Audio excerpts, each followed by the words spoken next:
I am here as a woman, as a leader, and as a mother.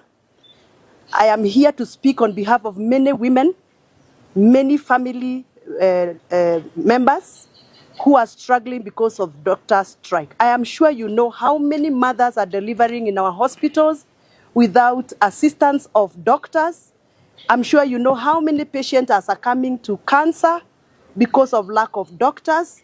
I'm sure you know how many accident victims are abandoned and neglected in our hospitals because there are no doctors to even operate on them. I'm sure you know the economic stress that Kenyans are going through, and they cannot afford to sustain private hospitals' medication, and therefore we are losing thousands of Kenyans in homes abandoned because of lack of medical attention. This is something that as leaders, young leaders of Kenya, members of parliament who have conscience and who feel that they should speak for the people who elected them and trusted them, we have to keep speaking. We were here last week and we asked the government to actually think on strategies and approaches on how they are going to sort out doctors' strike. It is very sad to hear that even the clinical officers want to join in this strike. It is very sad. I want to beseech the government of Kenya, the Kenya Kwanza government, which I am part of, to kindly listen to the plea of Kenyans, the many patients who are succumbing into various medical issues because of lack of medical attention, which is supposed to actually be provided by our doctors and our clinical officers. I also want to say this. Doctors are voters like any other voters of Kenya. And if we have to fight for voters of Kenya, doctors are part of those voters. And therefore, their small votes, even if there are 10 of them, should be respected. I want to call out on a scheme I can see coming, a government sabotage scheme that is coming from within the government of Kenya. It cannot be that we are sabotaging ourselves when it comes to issues of economy. We are sabotaging ourselves medically. We are sabotaging ourselves agriculturally when we provide fake fertilizers to our people. We are sabotaging our education system by refusing to give out money meant for capitation to our schools.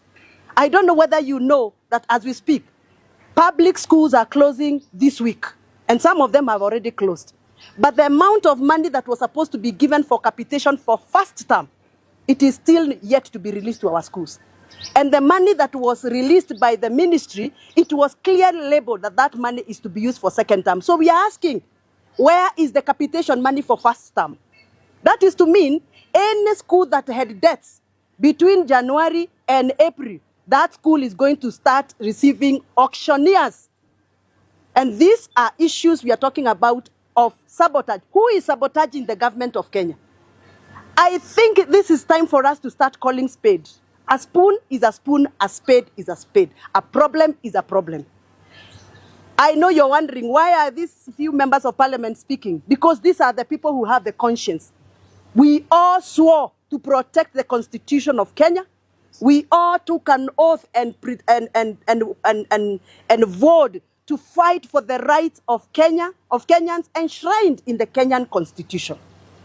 It is not right and it is not business as usual for us to see doctors in the street under the rains.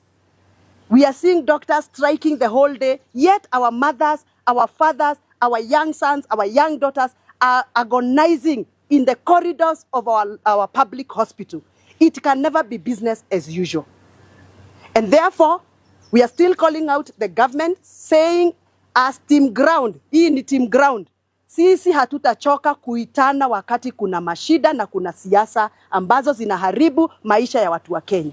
Kama fertilizer ni mbaya, tunasema ni mbaya. Kama doctors wameachiliwa, tunasema wameachiliwa. Kama masomo haiendi kisawasawa, tunasema masomo haiendi kisawasawa. We are team ground. Our work is to listen to the ground and amplify the voices of the voiceless, the people who trusted us and trusted us with their votes. And that is why we are members of parliament today.